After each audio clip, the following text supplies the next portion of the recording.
السلام علیکم، آپ دیکھ رہے ہیں کے نیوز چینل انٹرنیشنل۔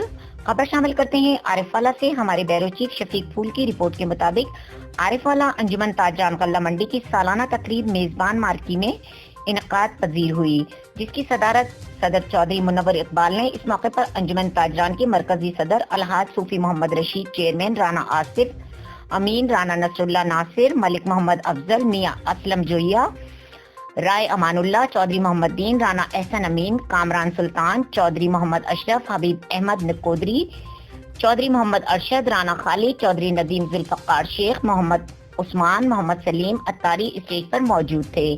عارفوالا صدر انجمن تاجران غلہ منڈی چودھری منور اقبال، نائب صدر رانا نصر اللہ ناصر، جنرل سیکرٹری ملک محمد افضل نے خطاب کرتے ہوئے کہا کہ گزشتہ سال ملک میں کورونا کی سنگین صورتحال کے باعث غلہ منڈی کے الیکشن نہ ہو سکے تھے، تاہم اس سال مارچ میں سالانہ انتخابات ہوں گے۔ تقریب میں آڑھتیوں کی کثیر تعداد نے شرکت کی۔